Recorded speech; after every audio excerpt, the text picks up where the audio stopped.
Dans la nuit du 26 au 27 mai 2018, une courte vidéo publiée sur Snapchat va devenir la dernière trace de Sophia McKenna, 21 ans, et de son ami Spencer Mugford. Il est presque 2 heures du matin, il fait nuit noire, et on les voit tous les deux sur un petit voilier en train de pagayer vers un lieu aussi célèbre qu'inquiétant, le phare de Ledge Light dans le Connecticut.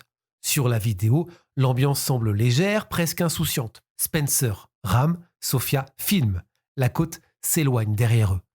Quelques minutes plus tard, une photo apparaît sur Snapchat.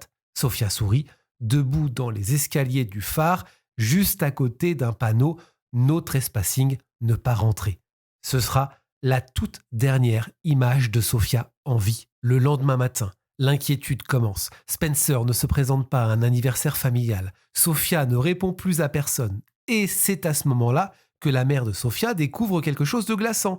7 appels manqués reçus entre 2h05 et 2h09 du matin, provenant du téléphone de Spencer.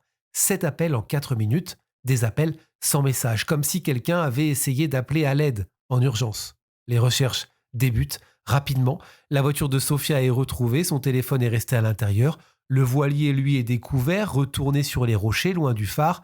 Puis, 10 jours plus tard, le corps de Spencer, lui, est retrouvé dans l'eau. Il s'est noyé. Dans son sang, alcool et THC. Mais Sophia, elle, ne sera jamais retrouvée. Aucun corps, aucun vêtement, aucune trace. Pour les enquêteurs, le scénario est celui d'un accident. Le bateau se détache, Spencer tombe à l'eau, se noie et Sophia, paniquée, tente d'appeler sa mère avant de tomber à son tour. Mais pour la famille, trop de choses ne collent pas.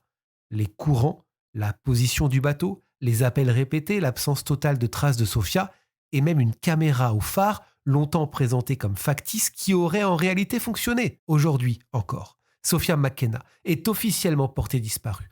Chaque année, une veillée est organisée entre 2h05 et 2h09, les 4 minutes pendant lesquelles ces 7 appels ont été passés, 4 minutes pendant lesquelles quelque chose de grave s'est forcément produit et dont personne ne connaît encore la vérité.